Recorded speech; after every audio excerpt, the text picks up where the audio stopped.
Blood dripped from Marcus Thompson's military uniform as he stared at the barrel of Officer Ryan Blackwell's gun. The racist slurs still rang in his ears. Then the sky darkened with military helicopters. His phone had sent the distress signal. The reckoning had begun. Before I reveal what happens next in this shocking story of injustice and redemption, let me know where you're watching from in the comments. Hit that like button and subscribe if you want more true stories of justice being served against racist authorities. The moment those military helicopters appeared in the sky, everything changed forever. But what led to this explosive confrontation? Marcus Thompson exhaled deeply as he passed the "Welcome to Westridge, Virginia" sign, a wave of conflicting emotions washing over him. 15 years had passed since he'd left this town behind, trading the suffocating atmosphere of subtle and not-so-subtle racism for the structured discipline of military life.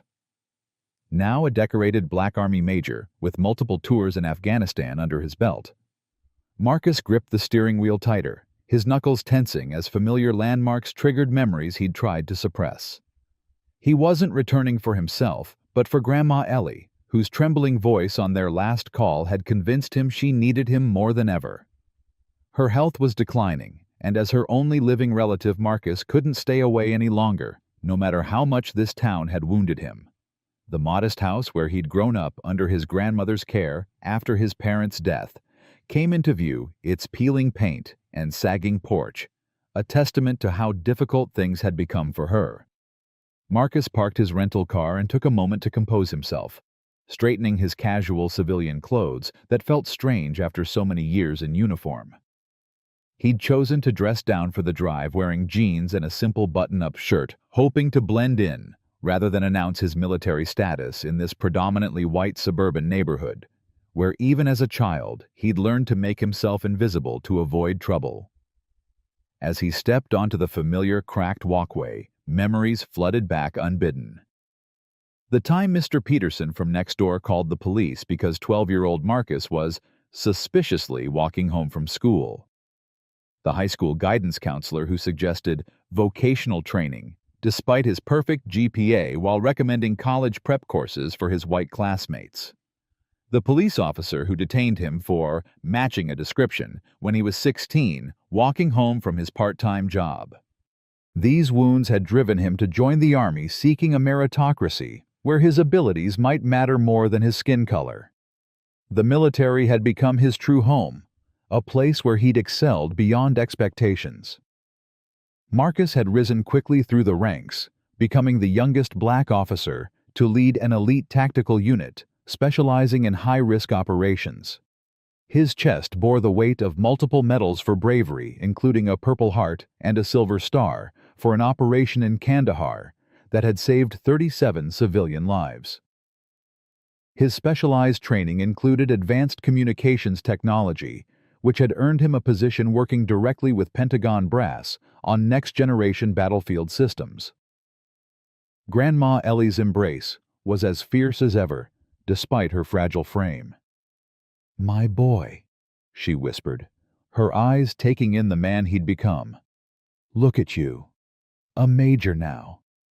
Her living room walls were covered with framed news clippings and photos of his career, a shrine to the grandson who had escaped and succeeded.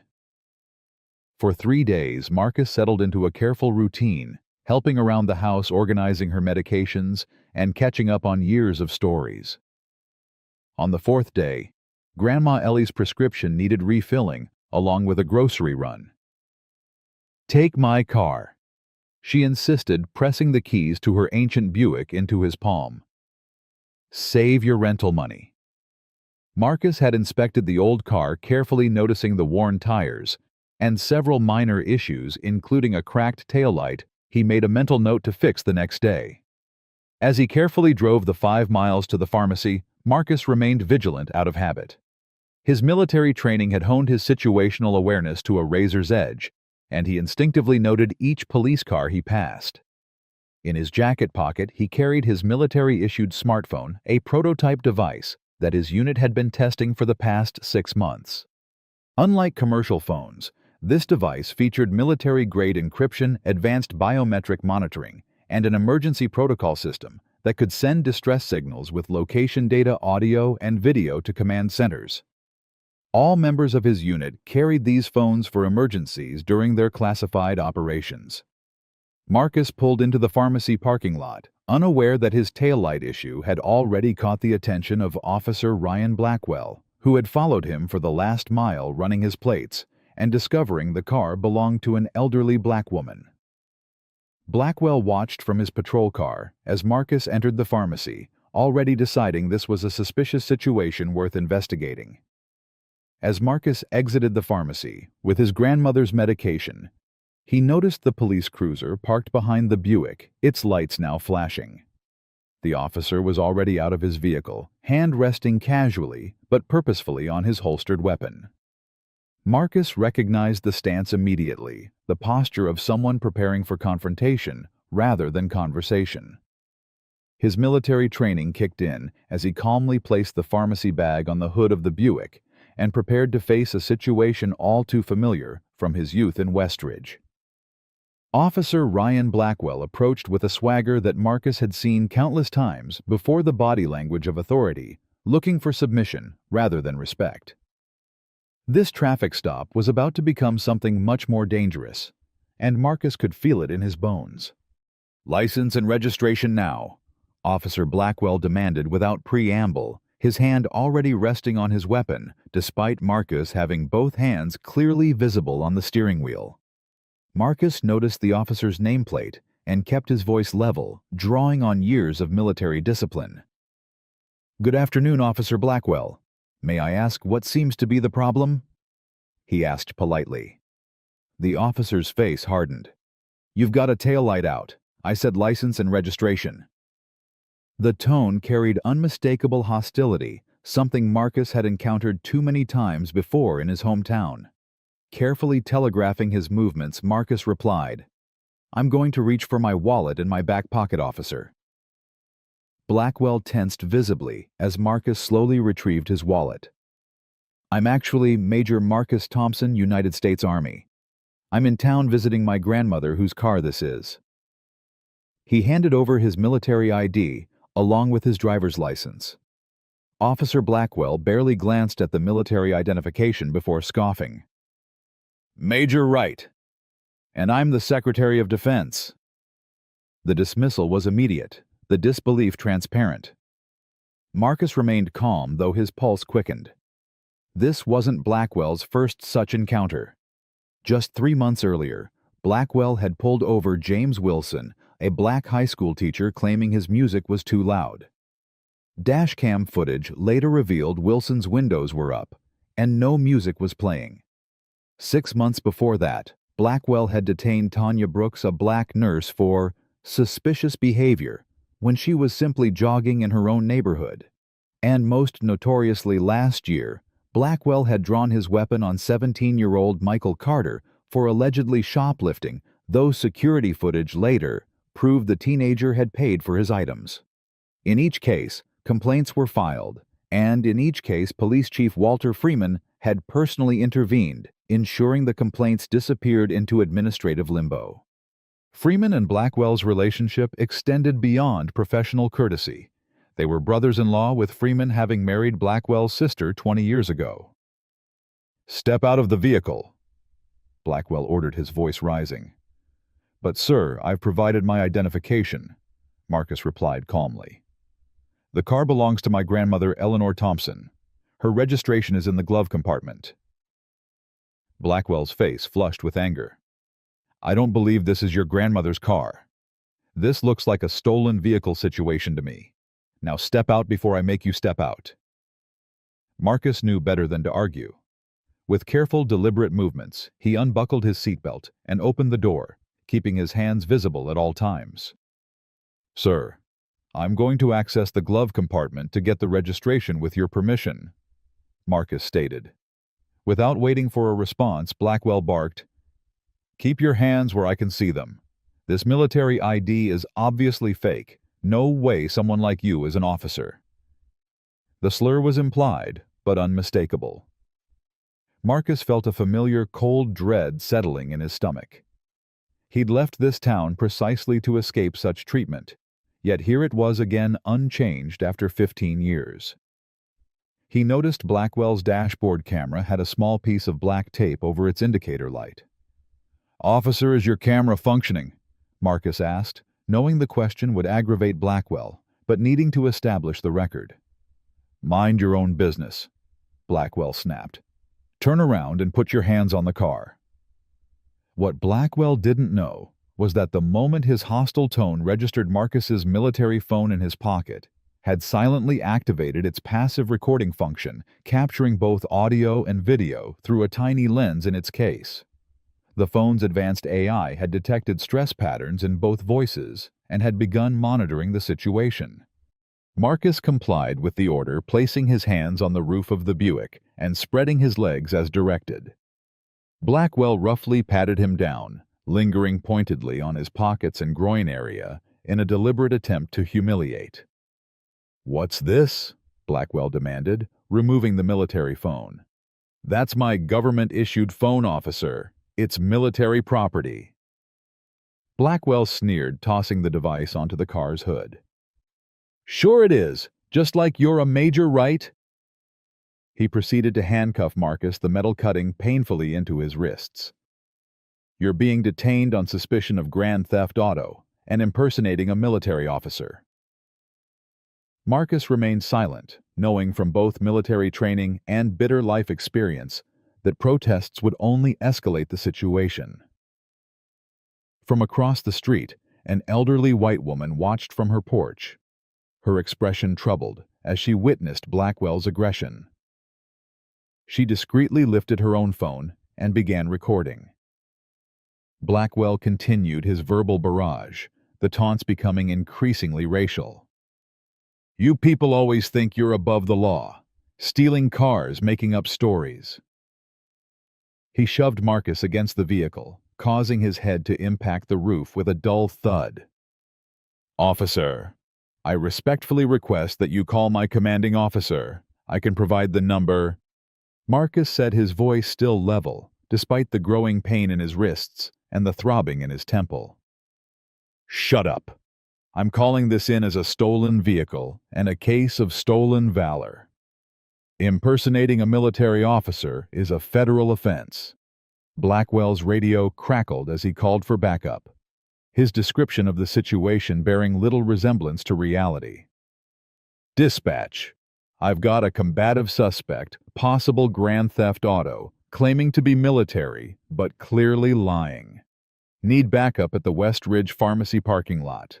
As Marcus stood handcuffed against the car, the military phone on the hood continued its silent surveillance, its emergency protocols beginning to engage based on the escalating situation. Across town, another officer received the call. Officer Davis, a younger member of the force, who had witnessed Blackwell's patterns before, responded that he was en route, a sense of unease already forming. He had seen too many of Blackwell's routine stops turn ugly, especially with black suspects, but had always been too intimidated by the department's culture to speak up. The confrontation was about to spiral beyond anything Officer Blackwell could imagine, setting in motion events that would shake not just Westridge, but law enforcement across the nation. The situation deteriorated rapidly as Officer Blackwell called for backup, his voice carrying a false urgency that Marcus recognized as theater for the radio dispatch. "I've got an uncooperative suspect claiming military status," Blackwell announced, loud enough for his radio to pick up, while shooting Marcus a look of pure contempt. "Possible stolen vehicle and definite fake military identification." Marcus remained silent, his military training kicking in as he assessed his options, all of which seemed dangerously limited. With his hands cuffed behind his back and Blackwell's aggression escalating, Marcus focused on maintaining his composure and surviving the encounter. Across the street, the elderly woman continued recording discreetly, her hands shaking slightly as she witnessed the officer's behavior. Blackwell circled the Buick, his flashlight beam sweeping across the interior, even though it was broad daylight. "Well, what do we have here?" he said with mock surprise, opening the unlocked passenger door. "Officer, I do not consent to a search of this vehicle," Marcus stated firmly, knowing his rights even as Blackwell ignored them. "Shut up. I've got probable cause. Suspected stolen vehicle," Blackwell retorted, pulling a military duffel bag from the back seat. With theatrical slowness, he unzipped the bag, revealing Marcus's meticulously pressed uniform, complete with major's insignia and rows of combat medals. The sight of the decorated uniform seemed to enrage Blackwell further. "So you're stealing uniforms too? Stolen valor on top of grand theft auto. You're going away for a long time." Marcus's military phone, still lying on the hood where Blackwell had tossed it, had detected multiple triggers for its emergency protocol. Marcus's elevated heart rate transmitted through its biometric sensors, the aggressive voice patterns from Blackwell, and the prolonged detention scenario. Silently, without any visible indication, the device began transmitting encrypted data to a secure military channel. Audio, video, GPS coordinates, and Marcus's vital signs. Miles away at the Pentagon, in a secure operations room, a monitor suddenly activated with an emergency alert. Meanwhile, Officer Davis arrived at the scene, immediately noticing something was wrong. Blackwell's posture was aggressive. The suspect was already handcuffed, and the situation appeared controlled despite Blackwell's call for urgent backup. "What's the situation?" Davis asked, approaching cautiously. "This one's trying to pull a fast one," Blackwell replied, jerking his thumb toward Marcus. "Claims he's some kind of army big shot. Probably stole the uniform too." Davis glanced at Marcus, noting his calm demeanor despite the circumstances. "Has he been Mirandized?" Davis asked, trying to establish some proper procedure. "Don't need to for a Terry stop," Blackwell snapped. "And don't tell me how to do my job, rookie." Marcus addressed Davis directly. "Officer, I'm Major Marcus Thompson, United States Army. This is my grandmother's car, and I'm being detained without cause. Officer Blackwell has already searched the vehicle without consent and is now handling my military property without authorization." Davis hesitated, clearly uncomfortable. "We should probably verify his identity before—" Blackwell cut him off. "I'm handling this, Davis. This isn't your call." He turned back to Marcus, his face contorted with anger. "You don't tell us our job. You shut your mouth unless spoken to, understand." The neighbor across the street had been joined by another resident, both now recording the escalating situation. Blackwell noticed them and became more agitated. "Get back in your houses. This is police business," he shouted, which only drew more attention from other neighbors beginning to emerge from nearby homes. In the Pentagon operations room, Colonel James Harrison watched the live feed from Marcus's phone with growing alarm. "Get me confirmation on Major Thompson's identity immediately," he ordered a junior officer who was already pulling up Thompson's service record. "And connect me to General Washington. This is going critical." Back at the scene, Blackwell was losing control of the situation as more witnesses gathered.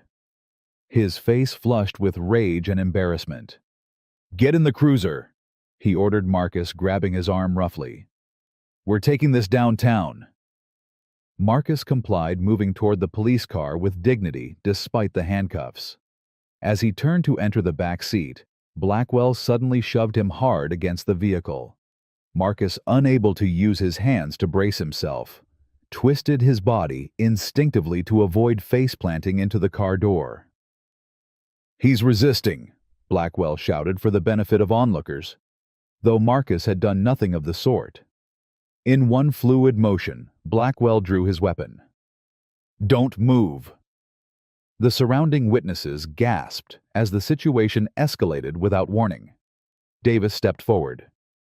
"Blackwell, he's cuffed, stand down." But it was too late. Whether through malice or panic, Blackwell fired the bullet, striking Marcus in the shoulder. Marcus dropped to his knees, blood quickly spreading across his shirt. Officer-involved shooting, Blackwell called into his radio, already constructing his narrative. Suspect attempted to resist and turned on me aggressively. The gathered witnesses shouted in protest, several phones now recording the aftermath. Davis rushed to Marcus, who was now on the ground, blood pooling beneath him. "We need an ambulance," Davis called into his radio. "Officer, why did you shoot?" one brave witness shouted. "He wasn't doing anything."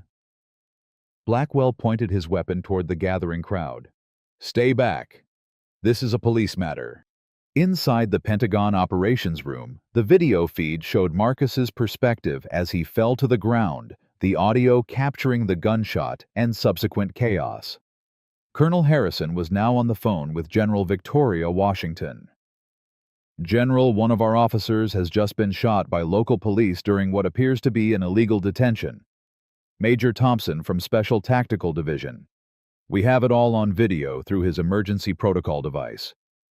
General Washington's voice was steel. "Deploy the QRF now. Full jurisdictional package. I'm coming personally." As Marcus lay bleeding on the asphalt, consciousness fading, Blackwell stood over him, weapons still drawn, making no move to provide medical assistance.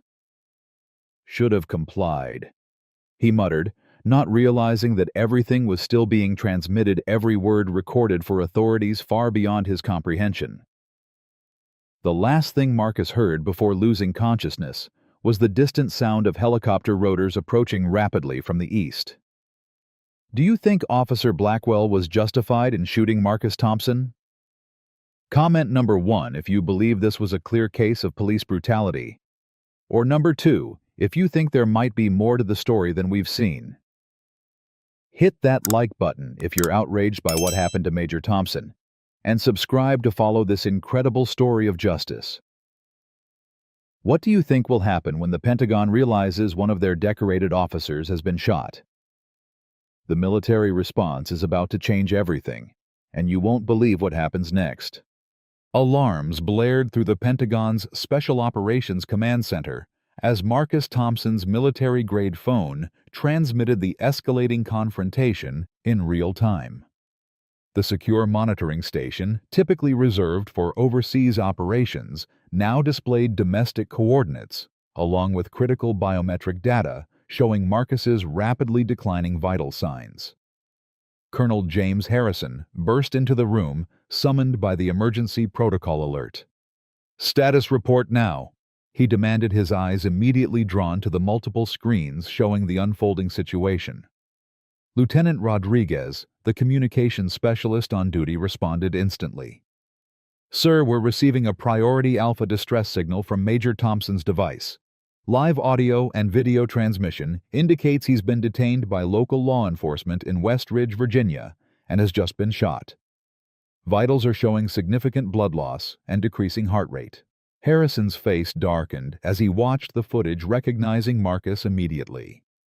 They had served together in Afghanistan during Harrison's last field deployment, and he knew Thompson to be one of their most valuable officers.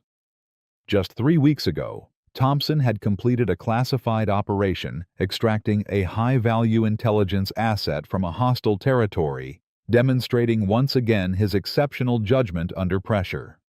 "Get me General Washington immediately," Harrison ordered, referring to General Victoria Washington, the formidable head of Special Operations Command, and Marcus's former commanding officer. Within 60 seconds, Washington appeared on the main screen, her expression grave, as Harrison briefed her on the situation. "I'm seeing it," she responded, her voice tight with controlled fury. "Major Thompson is one of our best. He's currently on leave visiting family after completing Operation Starlight." Washington needed no further information to make her decision. "Initiate protocol Sovereign Shield," she commanded, invoking rarely used military provisions designed to protect service members from civilian overreach. "I want a full, quick response force with JAG Corps representatives, medical personnel, and MPs. Prepare the jurisdictional package and federal warrants." Washington's efficiency was legendary within military circles. Within 5 minutes of the shooting, she had mobilized a response team, including Major Diana Chen, the brilliant JAG Corps lawyer, who specialized in civil-military jurisdictional conflicts, Captain Lewis, who led a trauma team with combat experience, and a squad of military police under the command of Sergeant First Class Rodriguez. The team assembled on the helipad as 2 Black Hawk helicopters spun up their rotors, the urgency of the mission evident in every crisp movement. "Wheels up in 3 minutes," Washington announced, strapping herself in. Major Chen briefed the team on the jurisdictional package. Chen addressed the assembled personnel with precise legal clarity as they prepared for takeoff. "We're operating under Title 10, Section 807, giving us authority to take custody of Major Thompson as active military personnel. The federal warrants authorize us to supersede local law enforcement in cases involving active-duty military personnel where civil rights violations are apparent. We also have electronic evidence preservation orders for all devices, including the officer's body camera and any surveillance systems in the vicinity." As the Blackhawks lifted off, the situation in Westridge was deteriorating further. Officer Blackwell stood over the bleeding Marcus, making no attempt to provide medical assistance. Instead, he was already constructing his narrative, calling into his radio with practiced confidence. "Dispatch, be advised, suspect became aggressive during detention. I was forced to discharge my weapon in self-defense. Suspect is secured." Police Chief Walter Freeman Blackwell's brother-in-law and longtime protector received the call at the station and immediately began damage control. "All units stand down," he ordered into the dispatch system. "This is now an officer-involved shooting investigation under my direct supervision. Media blackout protocols in effect." Freeman knew the drill all too well, having covered for Blackwell numerous times before. The key was controlling the narrative from the first moment, ensuring all evidence supported their version of events. He called the district attorney's office, where he had a friendly contact, and began preparing the standard "officer feared for his life" statement that had successfully defended police shootings in the past. What Freeman couldn't know was that the neighbor who had been filming Mrs. Elaine Patterson, a 73-year-old retired schoolteacher, had already uploaded her video to social media with the caption, "Police just shot a handcuffed black man who identified himself as military. He did nothing wrong. Westridge PD corruption exposed." The video was beginning to circulate rapidly. Officer Davis, meanwhile, had defied Blackwell's orders and was applying pressure to Marcus's wound, his hands already covered in blood. "We need an ambulance now," he repeated into his radio, ignoring Blackwell's glare. Marcus drifted in and out of consciousness, the pain searing through his shoulder. In one lucid moment, he heard Blackwell and Davis arguing. "Back off, rookie," Blackwell hissed. "This is going by the book." He resisted and made a threatening move. Davis stood his ground. "That's not what happened, and you know it. There are witnesses, Blackwell. This isn't going away." In the Pentagon's command center, Lieutenant Rodriguez continued monitoring Marcus's vitals while coordinating with the airborne team. "QRF ETA 11 minutes, she reported to the room. "Major Thompson's vitals are stabilizing but still critical. Local dispatch is reporting an ambulance en route, estimated arrival 8 minutes.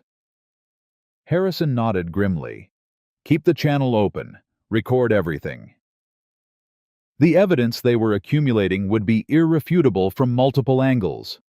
The military phone's audio and video, Thompson's biometric data showing his calm state before the shooting, and now the civilian videos beginning to emerge. As the Blackhawks approached Westridge at maximum speed, General Washington reviewed the dossier on Officer Ryan Blackwell that had been hastily compiled by her intelligence team. It revealed a disturbing pattern of complaints about racial profiling and excessive force, all mysteriously resolved without discipline through Chief Freeman's intervention.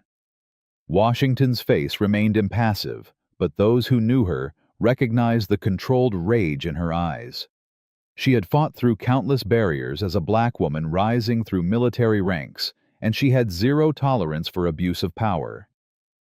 "Major Chen," she said quietly, "make sure the warrants cover Chief Freeman as well. I suspect we're looking at a conspiracy to violate civil rights, not just a single bad officer." Chen nodded, already preparing the additional documentation on her secure tablet. The Blackhawks were now visible on the horizon from Westridge, their distinctive sound cutting through the tense atmosphere at the scene. Chief Freeman had just arrived, immediately pulling Blackwell aside while ignoring Marcus's condition. "Stick to the story," he muttered to Blackwell. "Resisting arrest, threatening movement, feared for your safety. The usual." Their conversation was interrupted by the thunderous arrival of military helicopters descending directly onto the street, sending dust and debris swirling through the air. Freeman's jaw dropped as he watched the impossible scene unfold. Military personnel in full tactical gear poured from the aircraft, led by a stern-faced general whose insignia indicated a rank that sent chills down Freeman's spine. The Pentagon had arrived, and with them a reckoning that would shatter the foundations of Westridge's power structure. The Black Hawk helicopters descended with military precision onto the cordoned street, their downdraft scattering debris and forcing the gathering crowd to shield their faces. Chief Freeman and Officer Blackwell stood, frozen disbelief etched across their features as the impossible scenario unfolded before them. Military personnel in full tactical gear deployed in a practiced formation, securing the perimeter with an efficiency that made the local police response look amateurish by comparison. General Victoria Washington emerged from the lead helicopter, her 4-star insignia gleaming in the afternoon sun. At 57, Washington carried herself with the unmistakable authority of someone who had broken barriers throughout her career, becoming one of the highest-ranking black women in U.S. military history. Behind her came Major Diana Chen, the JAG Corps lawyer, whose reputation for legal precision was legendary in military circles, carrying a briefcase filled with federal warrants and jurisdictional documentation. The military medical team moved directly to Marcus, pushing past a stunned Officer Blackwell without acknowledgement. Captain Lewis, the trauma specialist, immediately began assessing the wound. GSW to right shoulder, significant blood loss, but no arterial damage apparent. Pulse weak, but steady. His team worked with battlefield efficiency, stabilizing Marcus with practiced movements that spoke of experience under far worse conditions than a suburban street. Officer Davis stepped back, his bloody hands trembling slightly as he watched the military medical team take over. General Washington approached Chief Freeman directly, her voice carrying the weight of federal authority. "I'm General Victoria Washington, United States Special Operations Command. We're taking jurisdiction of this incident effective immediately." Freeman attempted to reclaim some semblance of authority, puffing out his chest. "Now wait just a minute. This is a local police matter involving a suspect who—" Major Chen stepped forward, opening her briefcase. "These federal warrants authorize us to assume immediate custody of Major Marcus Thompson, an active-duty military officer who has been unlawfully detained and shot while in restraints. We also have warrants for all evidence related to this incident, including Officer Blackwell's service weapon, body camera, dash camera, and any departmental communications regarding this event." She handed the documents to Freeman, whose face paled as he scanned the official seals and signatures. "This is unprecedented," he sputtered. "You can't just swoop in and—" Washington cut him off with a glance that had made generals quiver. "Not only can we, Chief Freeman, but we are obligated to do so when one of our officers is subjected to what appears to be a clear violation of both military regulations and civil rights law." She turned to Officer Blackwell, who had remained uncharacteristically silent. "Officer Ryan Blackwell, you are being detained under federal authority for the shooting of Major Marcus Thompson. You will surrender your weapon and badge to the military police immediately." Blackwell's shock gave way to defiance. "This is absurd. He was resisting arrest and made a threatening movement. I followed departmental procedure." Washington's expression hardened. "Officer Blackwell, we have the complete audio and video recording of this incident from Major Thompson's military communication device, which was transmitting the entire encounter in real time to Pentagon Command." She gestured to the phone still lying on the hood of the car, which Blackwell had tossed aside without realizing its capabilities. "Every word, every action has been documented and witnessed by senior military command." The color drained from Blackwell's face as the implications sank in. Officer Davis stepped forward, surprising everyone, including himself. "General, I also witnessed the incident. Major Thompson was fully compliant at all times and posed no threat when Officer Blackwell discharged his weapon." Freeman shot Davis a look of pure betrayal, but the younger officer continued. "There was no justification for the use of deadly force in this situation." From the gathering crowd, Mrs. Patterson approached with remarkable courage for her 73 years. "I have video of the whole thing," she announced, holding up her phone. "This officer," she pointed at Blackwell, "has been harassing people in this neighborhood for years. What he did today was criminal, and we all saw it." Her declaration seemed to break a dam of silence. Other residents stepped forward, sharing similar stories of encounters with Blackwell. "He pulled my 16-year-old son over 3 times in 1 month for suspicious behavior," one man called out. "Said he didn't look like he belonged in our neighborhood. We've lived here 20 years. Another woman added, "He threatened to arrest me for disturbing the peace when I questioned why he was searching my brother's car without consent." Freeman attempted to disperse the crowd. "This is an active crime scene. Everyone needs to step back and—" No one moved. The power dynamic had shifted irrevocably. The military police approached Blackwell, who finally seemed to grasp the severity of his situation. "You can't do this," he protested weakly as they relieved him of his service weapon. Washington watched impassively. "Officer Blackwell, you discharged your weapon and shot an active-duty military officer who was restrained and complying with orders.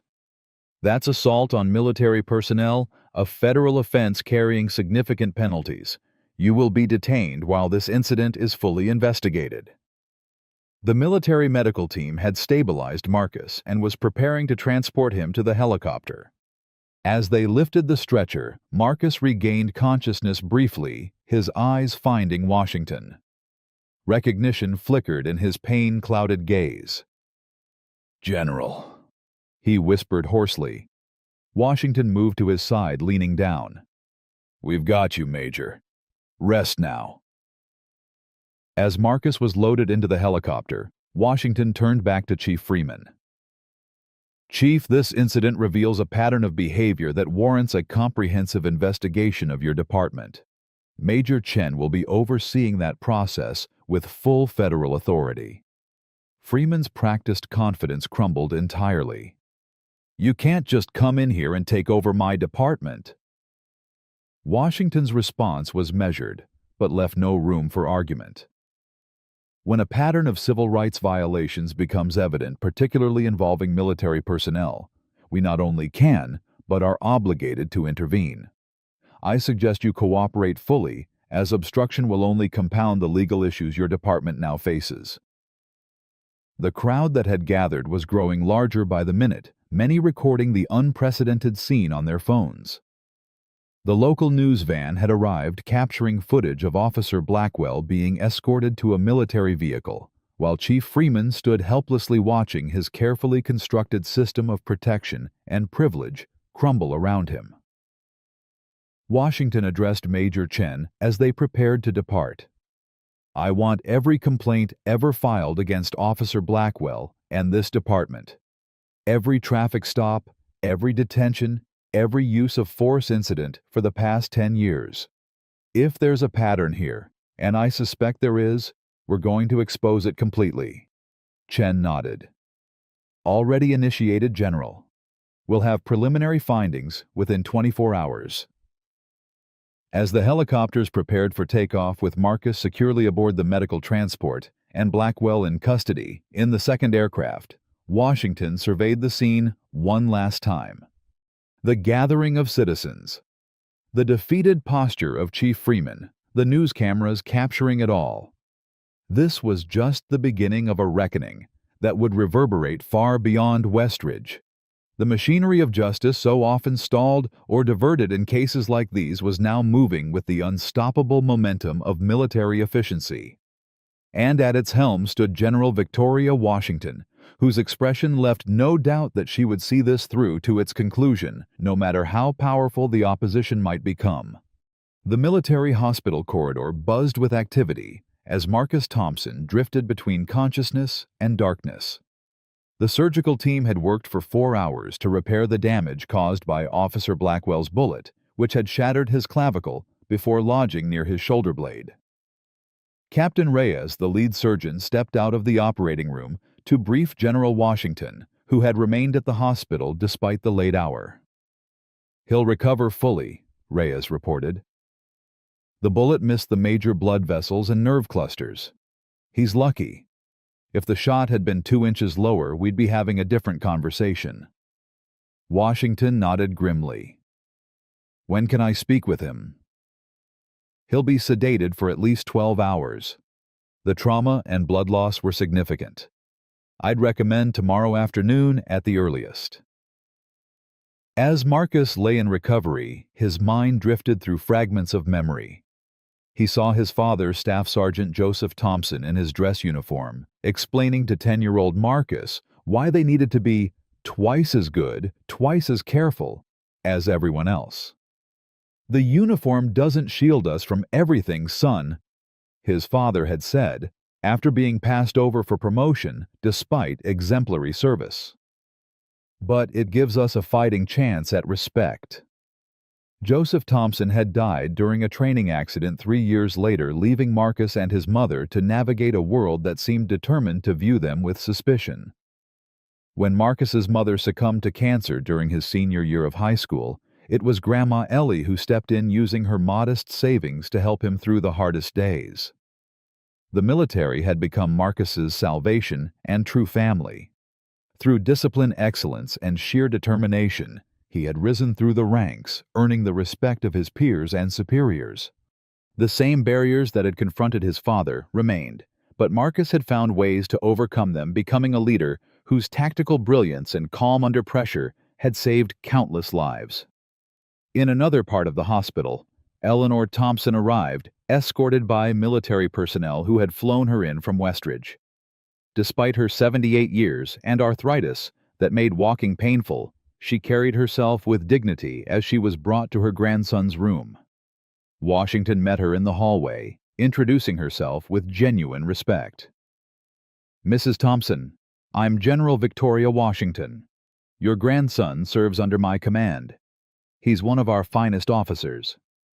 Grandma Ellie clasped Washington's offered hand. "Thank you for coming for him," she said simply, her voice steady despite the emotional storm behind her eyes. "Westridge police have been harassing our people for generations. My late husband was beaten by them in '68 for sitting at a lunch counter.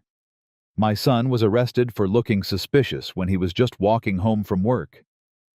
Now my grandson." Her voice finally broke decades of accumulated pain surfacing. Washington guided her to a chair. "Mrs. Thompson, I give you my word that what happened to Marcus won't be brushed aside or forgotten. We have irrefutable evidence, and we have the authority to ensure justice is served." Ellie Thompson looked up at the general, measuring her words. "We've heard promises before, General Washington, but seeing you here, seeing how you've responded, maybe this time will be different." As Grandma Ellie sat vigil by Marcus's bedside, Washington joined Major Chen and her team in a makeshift command center established in a conference room down the hall. The evidence they had accumulated in just 24 hours was damning. The recording from Major Thompson's device is unambiguous. Chen reported playing segments of the confrontation on a secure monitor. Officer Blackwell escalated the situation immediately, ignored Major Thompson's military identification, conducted an illegal search, and ultimately discharged his weapon without provocation while Major Thompson was handcuffed and compliant. Lieutenant Park, the intelligence analyst assigned to the case, brought up a series of documents on the main screen. We've obtained police records from Westridge through federal subpoena. Over the past 5 years, Officer Blackwell has been involved in 37 use-of-force incidents. 34 involved black citizens. 15 formal complaints were filed against him, all of which were dismissed by Chief Freeman without investigation. Washington studied the pattern with growing anger. And Freeman? Chen's expression was grim. Chief Freeman's connection to Blackwell goes beyond professional. They're brothers-in-law. Furthermore, we've discovered communications between Freeman and District Attorney Patricia Monroe showing collusion to protect officers from prosecution in at least 12 cases involving excessive force against minority citizens. Park continued. The pattern extends beyond Blackwell and Freeman. Judge Harold Reynolds, who oversees most police misconduct cases in the district, has dismissed all 23 excessive force cases brought before him in the past decade. He's also a regular golf partner of Chief Freeman and attends the same private club as the mayor. Washington absorbed the information, the full picture of systemic corruption becoming clear. So we're looking at a coordinated effort across law enforcement, the judiciary, and local government to protect officers engaged in racial profiling and excessive force. Chen nodded. Exactly, General. This isn't just about one bad officer or one incident. It's about a system designed to protect those who abuse their authority, particularly against minority citizens. The door opened, and a junior officer entered with an update. General, the story has gone national. Major Thompson's shooting is the lead on all major networks. Mrs. Patterson's video has over 5 million views, and there are protests forming outside the Westridge Police Department. Washington wasn't surprised. What's the response from local authorities? Mayor Williams has issued a statement calling for calm and promising a thorough investigation. Chief Freeman is claiming military overreach and has requested intervention from the governor to restore local control. Washington allowed herself a small, grim smile. They still don't understand the situation they're in. We have federal jurisdiction, and we're not backing down. As evening turned to night, Marcus finally regained full consciousness. The first face he saw was his grandmother's, her weathered hand holding his with surprising strength.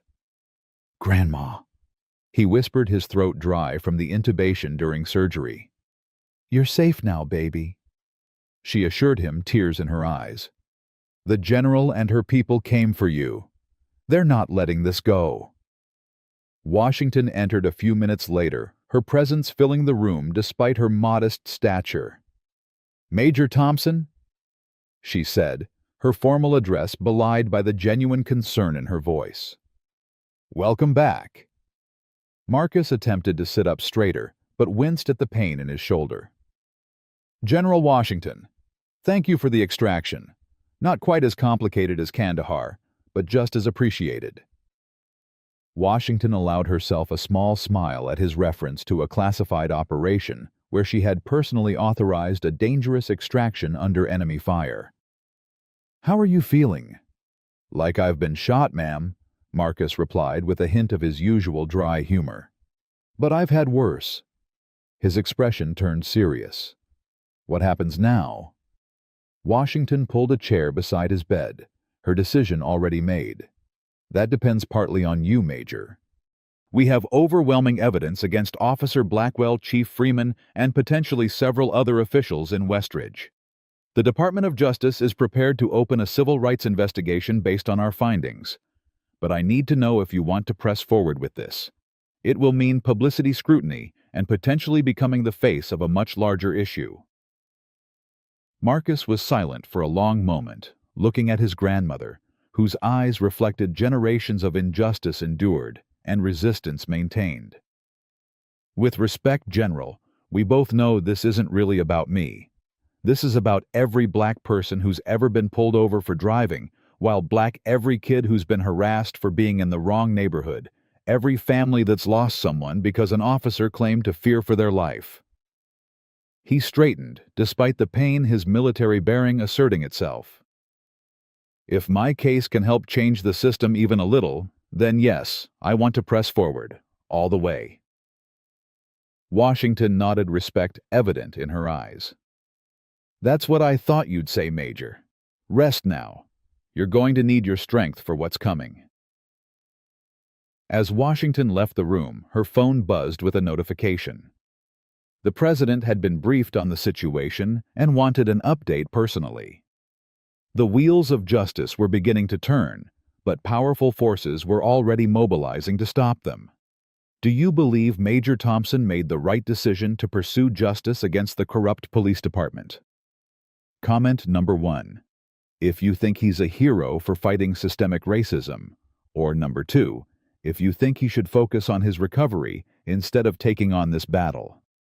Hit that like button if you're inspired by his courage, and subscribe to see how this confrontation with corruption unfolds. The Pentagon's involvement has changed the game, but will it be enough against a system designed to protect its own Chief Freeman and his allies are about to fight back with everything they have, and the battle for justice is just beginning. Chief Walter Freeman paced the floor of Mayor Robert Williams' office, his face flushed with a combination of fury and fear. This is an unprecedented overreach by the military. They've detained one of my officers, seized department records, and are threatening a complete takeover of my jurisdiction.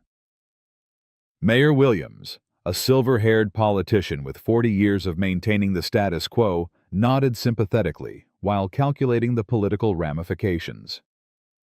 Walter, I understand your concerns, but this situation has escalated beyond local control. That video is everywhere. 5 million views and climbing. We need to be strategic here.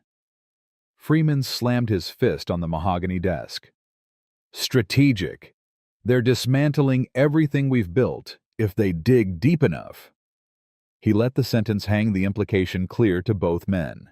The system they had carefully maintained for decades was at risk of exposure. The mayor sighed, reaching for his phone. I'll call Judge Reynolds and District Attorney Monroe. We need to present a united front. Within an hour, the power brokers of Westridge had assembled in the mayor's office. Judge Harold Reynolds, whose decades on the bench had been characterized by unwavering support for law enforcement, arrived first, followed by District Attorney Patricia Monroe, whose political ambitions made her particularly sensitive to the unfolding crisis. We need to reclaim jurisdiction, Monroe stated firmly, smoothing her impeccable blazer. I've prepared a motion arguing that the military has overstepped its authority. Judge Reynolds can expedite the hearing. Reynolds nodded, his jowls quivering with indignation. The military has no business intervening in civilian law enforcement matters. I'll issue an emergency injunction ordering them to release Officer Blackwell and cease their investigation immediately. Freeman seemed to relax slightly, the familiar machinery of protection beginning to engage. What about the evidence they've already collected? Thompson's military phone recording the neighbor's video. Monroe's smile was cold. Evidence can be suppressed if improperly obtained. We'll argue that the military device constituted unauthorized surveillance of a police officer performing his duties. Mayor Williams raised a cautionary hand. We need to be careful about public perception. This isn't some routine incident we can sweep under the rug. There are protests forming outside the police department right now. As if to emphasize his point, chants of "Justice for Thompson" could be faintly heard through the windows. Freeman dismissed the concern with a wave. We've handled protests before. I've already authorized overtime for riot control if necessary. This feels different, the mayor insisted. The military involvement changes the dynamics. And Thompson isn't some random civilian. He's a decorated officer with a spotless record.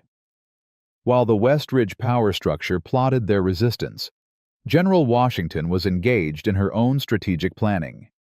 In the military hospital's secure conference room, She conducted a video call with the Attorney General of the United States. "The evidence is irrefutable," Washington explained, sharing the footage from Marcus's military phone. "This goes beyond a single incident. We've uncovered a pattern of systematic civil rights violations spanning at least a decade, possibly longer." The Attorney General, a former civil rights attorney herself, listened intently. "You have my full support, General. I'm authorizing a Department of Justice Civil Rights Division investigation effective immediately. A team will be on the ground tomorrow." Washington's expression remained serious. "We're already facing resistance. Judge Reynolds is reportedly preparing an injunction to challenge our jurisdiction." "Let him try," the Attorney General replied with quiet confidence. "Your authority in this matter is clear under federal law.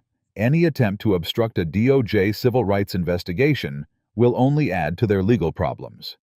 After concluding the call, Washington turned to Major Chen. "They'll fight us through legal channels and public opinion. We need to prepare for both." Chen nodded. "I've assembled a legal team to counter any jurisdictional challenges. As for public opinion..." She hesitated before continuing. "There's been a development. Someone has leaked Major Thompson's military record to the media." Washington's eyes narrowed. "Leaked or released?" "Leaked, definitely. It includes details of his classified operations that would never be officially disclosed. My guess is someone is trying to bolster public support for Thompson by highlighting his service record." Indeed, across social media and news outlets, Marcus Thompson's story was evolving from a local incident to a national conversation. His image in full-dress uniform, decorated with combat medals, including the Silver Star and Purple Heart, appeared alongside headlines, questioning how a hero who had served his country with distinction could be treated with such disregard by the very system he had risked his life to protect. Public opinion was shifting dramatically, with military veterans of all backgrounds expressing outrage at his treatment. Back in Westridge, the resistance was taking a darker turn. Chief Freeman had summoned Officer Davis to his office, his expression thunderous. "You betrayed the department, Davis. You sided with the feds against one of your own." Davis stood his ground, though his hands trembled slightly. "I sided with the truth, Chief. What Blackwell did was wrong, and you know it. It's not the first time either." Freeman leaned forward, his voice dropping to a menacing whisper. "Watch yourself, Davis. Accidents happen to officers who don't understand loyalty." The threat hung in the air between them. Davis left the office shaken but resolute. That evening, he made a decision that would change everything, contacting Major Chen to offer his testimony, along with documentation he had secretly maintained for years. Dates, times, incidents of misconduct that Freeman had systematically buried. He wasn't the only one finding courage. Mrs. Patterson, the elderly woman who had filmed the shooting, received a visit from two officers who suggested she might want to reconsider sharing her video or testifying about what she had seen. Instead of being intimidated, she contacted local news stations describing the attempt to silence her on camera. "I'm 73 years old," she declared, her voice steady despite her age. "I've seen this kind of injustice my whole life, and I'm not staying silent anymore." The intimidation attempt backfired spectacularly, generating another wave of outrage and more witnesses coming forward with stories of harassment by Westridge police. As tensions escalated, Washington received concerning intelligence. "We have credible information that Freeman has ordered the destruction of evidence," Major Chen reported. "Records of complaints against Blackwell and other officers, dash cam footage from previous incidents, departmental communications about Thompson's shooting." Washington didn't hesitate. "Contact the DOJ team. We need to secure those records immediately." Within hours, federal agents were at the Westridge Police Department with warrants for all records and electronic devices. They arrived just as an officer was attempting to delete files from the department's server, catching him in the act.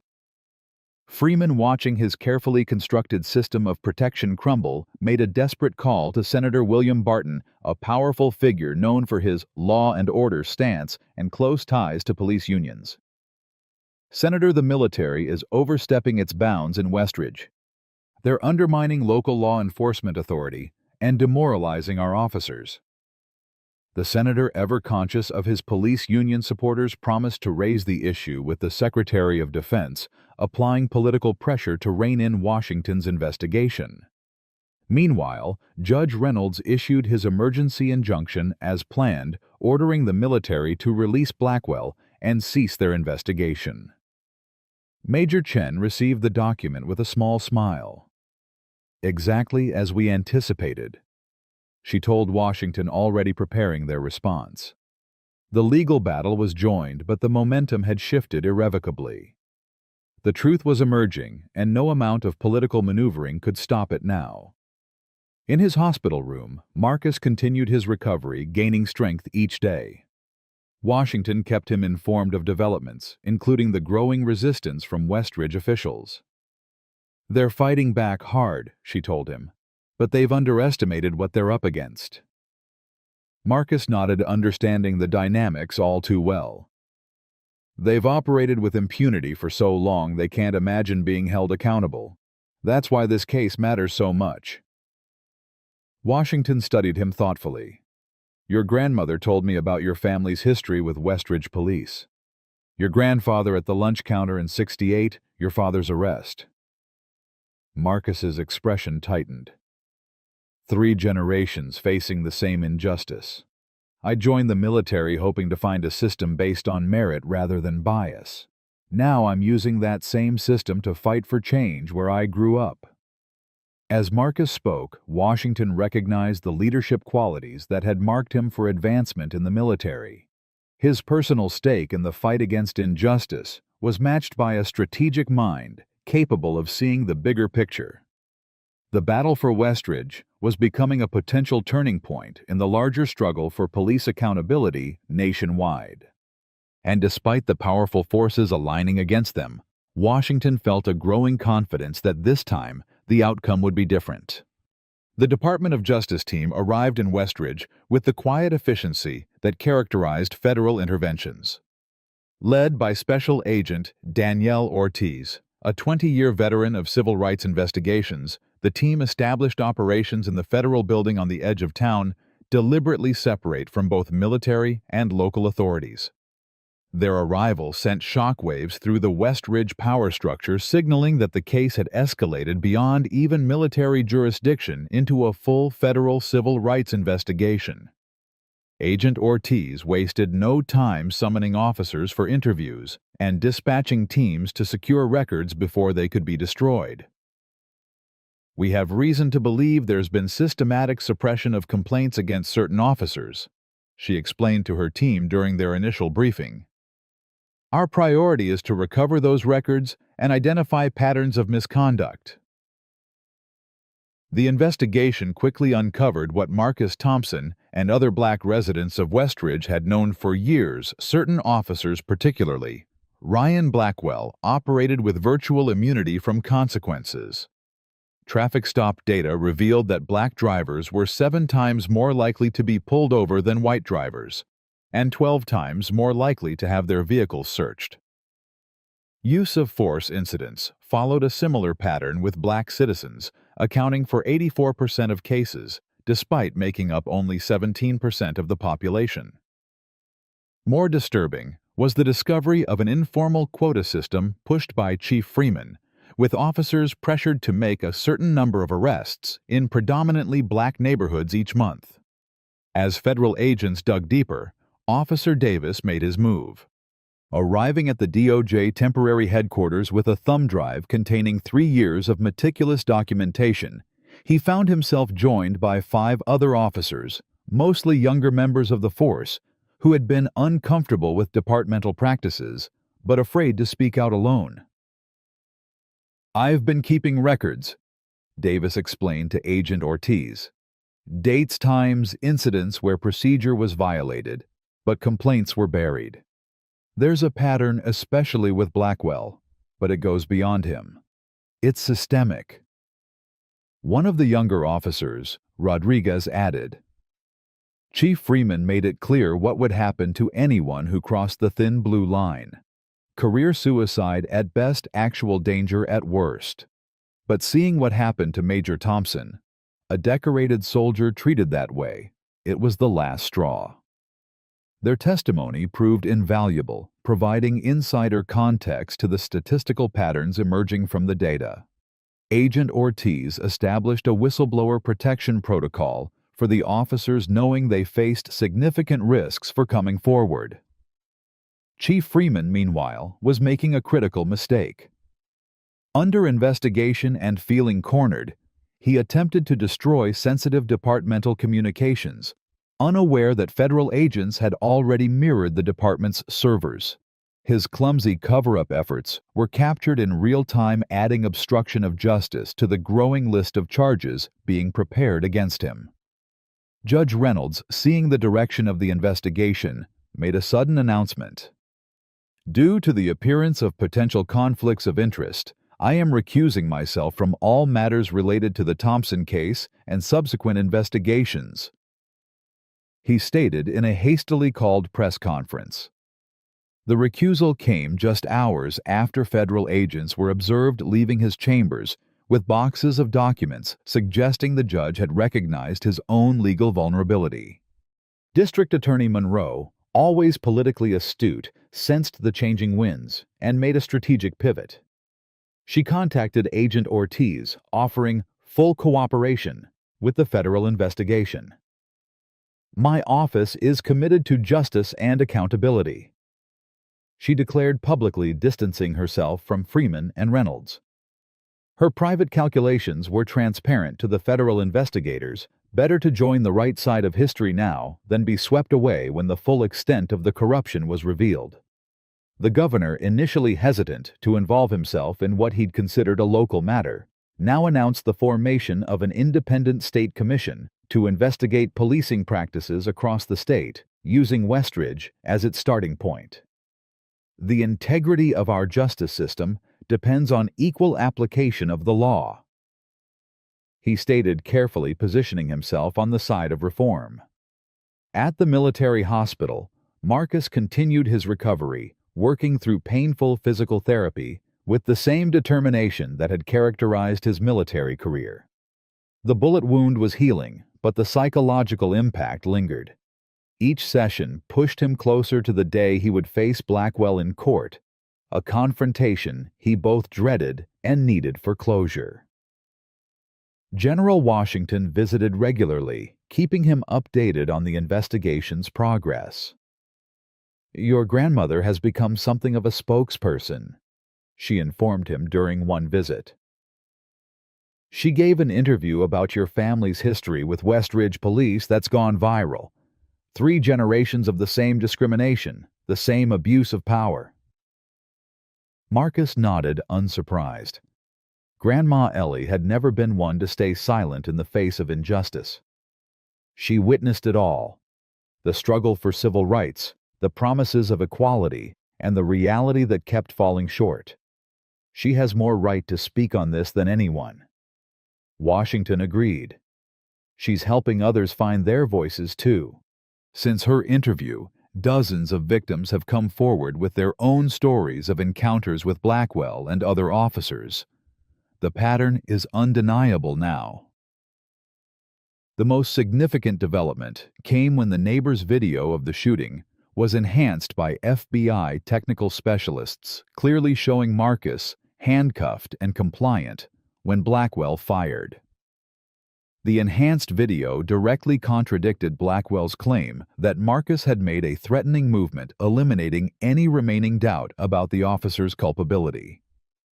Faced with this irrefutable evidence, D.A. Monroe made another calculation. She approached Blackwell's attorney with a plea offer: 20 years for attempted murder and civil rights violations, with the possibility of parole after 15. To everyone's surprise, Blackwell rejected the offer outright. He still believes he did nothing wrong, his attorney explained to Monroe. He wants his day in court. The attorney, privately recognizing the hopelessness of Blackwell's position, had urged him to accept the deal. But years of operating with impunity had convinced Blackwell that he would eventually be exonerated. His confidence proved catastrophically misplaced. As the date for the preliminary hearing approached, Marcus worked with military physical therapists to regain enough strength to appear in court. The shoulder wound still caused significant pain, but he was determined to face Blackwell personally, to look in the eyes of the man who had shot him without provocation and nearly ended his life and career. The night before the hearing, Marcus sat with his grandmother in her hotel room, both contemplating the significance of the next day. "I never thought I'd see anything like this," Grandma Ellie admitted, her voice soft with wonder. "All these years they've been untouchable. No matter what they did, no matter who complained, nothing ever changed."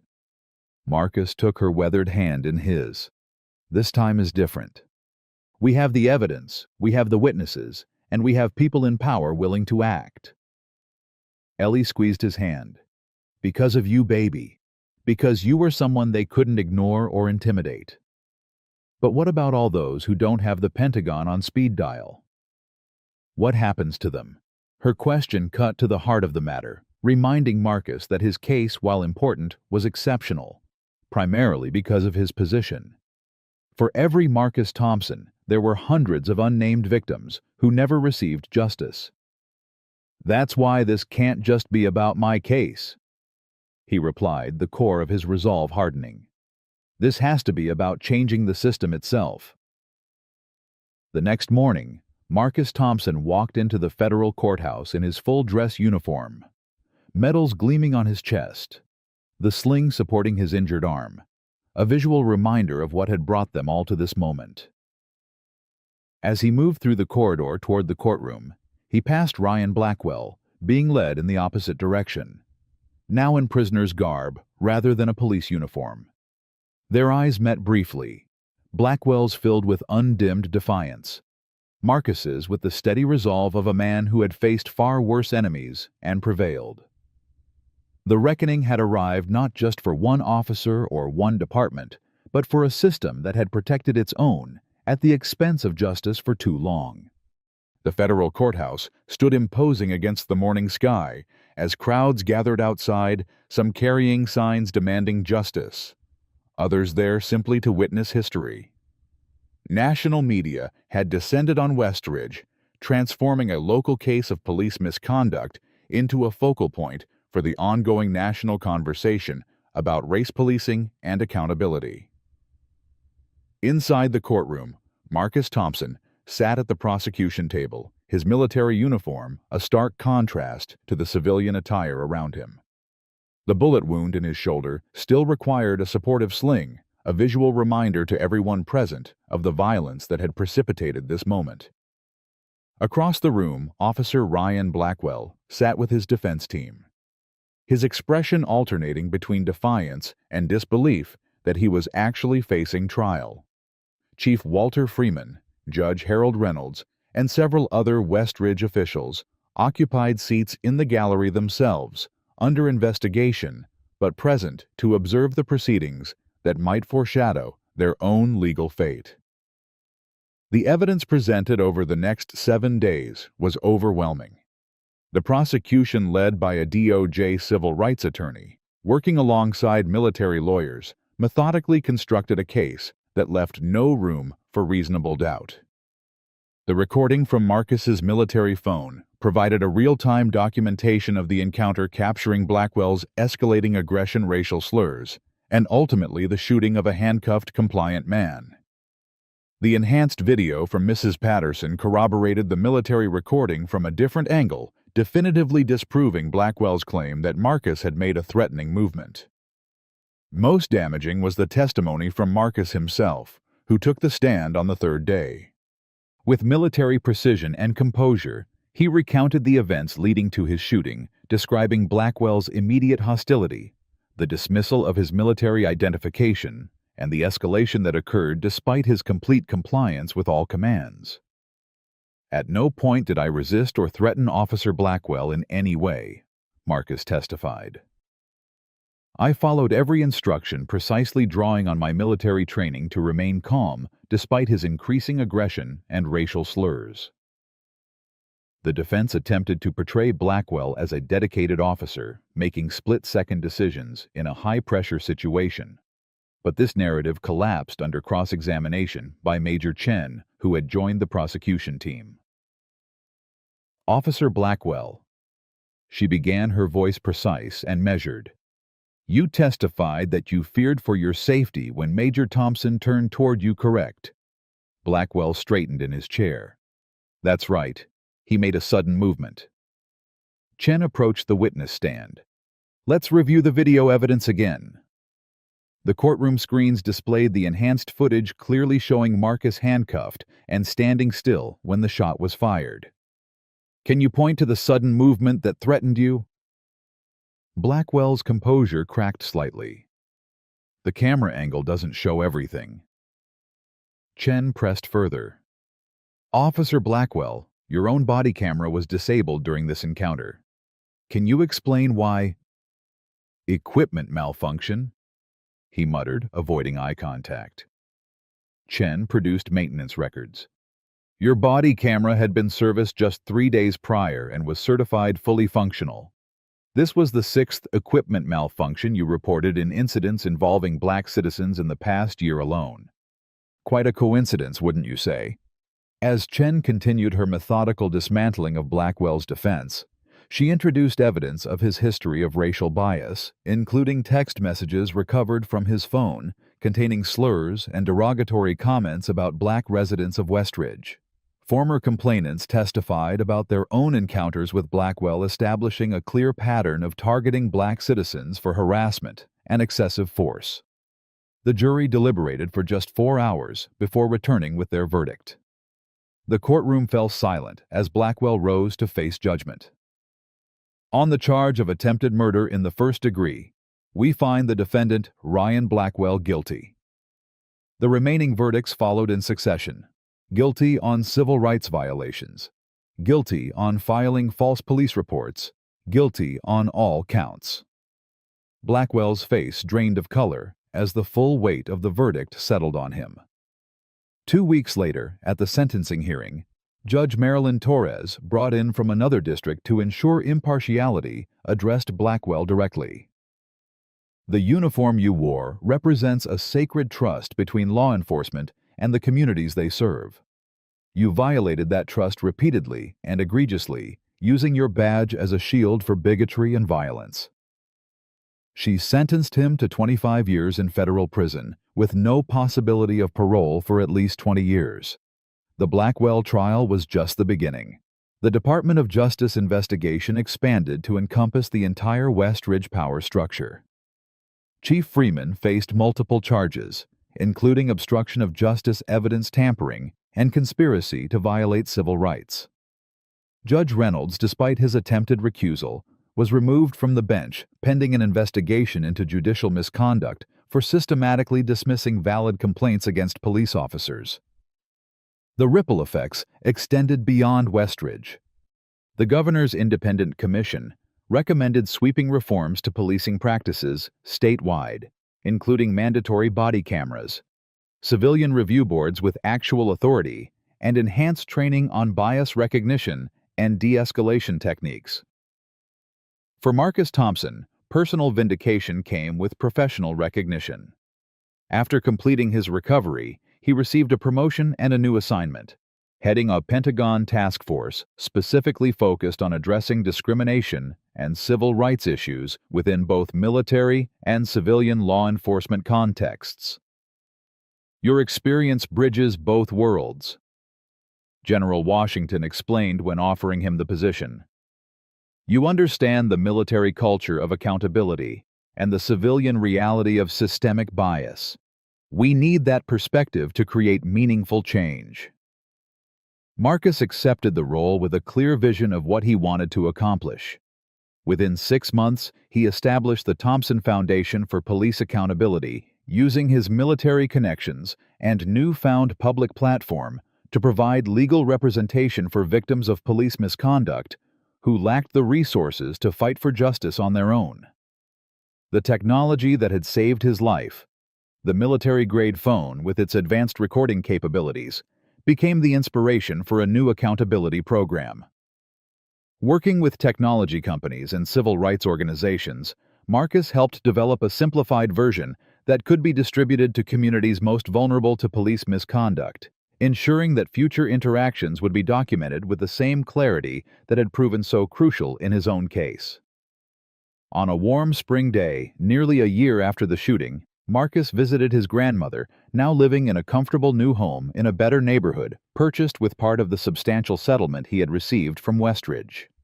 "You've changed things," she told him, pride evident in her voice, as she showed him news articles about police reform initiatives spreading across the country, many citing the Thompson case as their catalyst. "Not just for yourself, but for everyone." Marcus nodded, though he remained realistic about the challenges ahead. "It's a beginning, Grandma. The system didn't become broken overnight, and it won't be fixed overnight either. But we've shown that change is possible, that accountability can happen." Later that same day, driving back to the base, Marcus noticed a police cruiser with a flat tire on the side of the highway. Without hesitation, he pulled over to offer assistance. The young white officer initially tensed as Marcus approached his hand, moving instinctively toward his weapon, a reaction born of the same training and cultural biases that had influenced Blackwell. Then recognition dawned on his face. "Major Thompson," he asked, his hand dropping away from his holster. "I thought you looked familiar." Marcus smiled, extending his hand. "Need some help with that tire, officer?" The young officer hesitated, then shook the offered hand. "I've been following your case. It's changed how I think about some things." As they worked together to change the tire, their conversation revealed the beginning of real change, not just in policies and procedures, but in the mindsets of individual officers. The young officer admitted to recognizing biases in his own approach to policing biases he was now actively working to address. "It's uncomfortable to confront," he acknowledged, "but necessary if we want to serve everyone equally." Back in uniform at the Pentagon, Marcus led briefings for both military personnel and civilian law enforcement on bias recognition and accountability. His scars, both physical and emotional, remained visible reminders of the price he had paid, but his spirit remained unbroken. The system that had failed him, that had failed generations before him, was finally beginning to change. It wasn't perfect, and the work was far from complete, but for the first time in his life, Marcus Thompson believed that equal justice under law might someday be more than just words engraved on a courthouse facade. What do you think needs to happen for real change in policing across America? Comment your thoughts below on how we can ensure justice for all citizens, regardless of race. Has this story changed your perspective on police accountability? Hit that like button. If you believe in the power of standing up against injustice, subscribe for more powerful stories of transformation, and share this video with someone who needs to hear this message. Thank you for joining me on this journey through the shadows of authority to the light of justice. Together, we can create the change we wish to see in the world. This powerful story reveals how institutional racism persists despite the progress we've made as a society. Marcus Thompson's journey highlights that even decorated military service doesn't shield Black Americans from racial profiling and police brutality. The tale demonstrates how accountability only happens when evidence is irrefutable and power dynamics shift dramatically.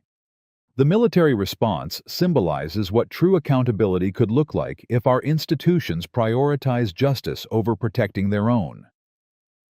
Change requires more than individual bad apples being removed. It demands systemic reform across entire departments, courts, and local governments that enable discriminatory practices.